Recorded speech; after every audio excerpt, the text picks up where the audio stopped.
les avoir dans votre camp et laisser M. Alassane Ouattara à votre barbe, passer sur votre tibia avec M. Bombay Emile, ministre d'État, ministre de l'Intérieur, garant des partis politiques, des associations en Côte d'Ivoire, passer à leur barbe, organiser un congrès extraordinaire le dimanche 1er août 1999 au palais des sports à Trècheville et le regarder devenir président du RDR. Voilà la cassure de la Côte d'Ivoire.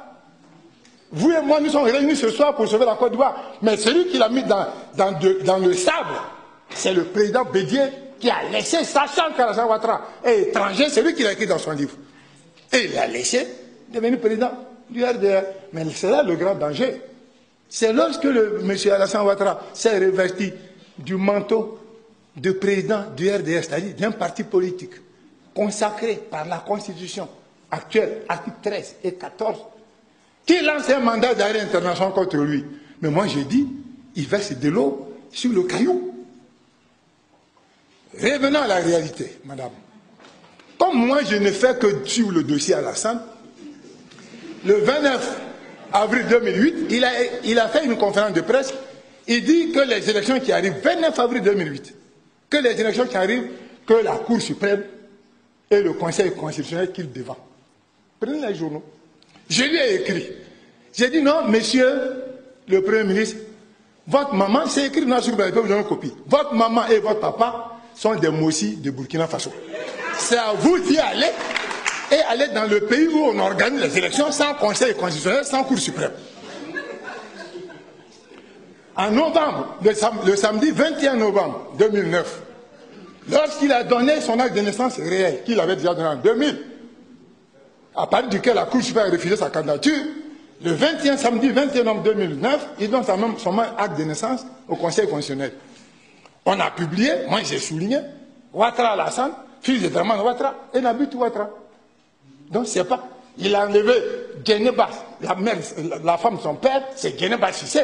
Comme c'est un Turien, il enlève Guénéba, il mène Nabitou de sa vraie mère, pour devenir Nabitou Sissé. J'ai le dossier. Là encore, madame la première dame, j'ai porté plainte contre lui. Je crois que ça vous a échappé, mais moi j'ai porté plainte par voie d'huissier au président du Conseil constitutionnel pour dire c'est un étranger que sa candidature soit rejetée. Mais on ne m'a même pas convoqué une seconde pour dire qu'est-ce que tu as écrit. J'ai écrit au ministre de l'Intérieur.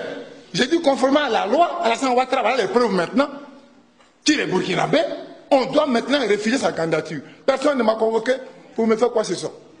Jusqu'à ce que lentement, il court derrière le président Gbagbo, de capitale à capitale, lui et le président Bédier, pour d'abord entrer en possession de leur pension de retraite.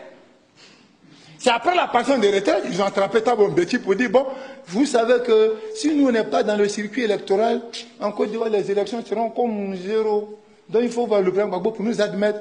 Là encore, ils ont amadoué Thabo Mbeki et le président Gbagbo a pris un décret pour qu'il soit candidat. Madame, j'ai fait ce petit circuit pour vous dire d'où il vient, comment on l'a mis sur notre chapeau et aujourd'hui on cherche à le déposer.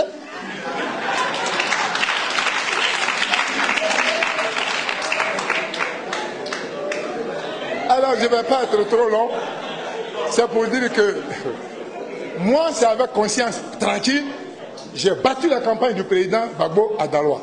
Tous les matins, midi, soir, j'étais là-bas. Je suis parti, juste après le deuxième tour, je suis parti à Daloa pour faire le tour de 42 villages pour expliquer qu'effectivement le président Gbagbo a été élu. Et je leur ai dit que si Gbagbo n'était pas élu, je n'allais pas venir ici. Voilà les chiffres que nous avons. Donc M. Alassane Ouattara a triché. Je le dis en public, les preuves sont là. Ici, vous avez leurs papiers qu'ils ont fait. Alors, madame la première dame, moi je suis venu vous soutenir dans tout ce que vous avez dit.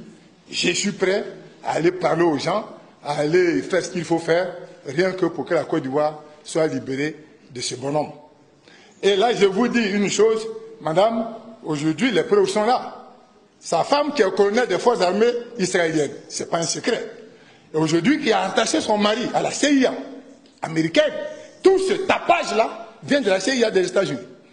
Obama, le père de sa mère, était un agent de la CIA, j'ai les preuves à la maison. Le père d'Obama lui-même a été agent de la CIA.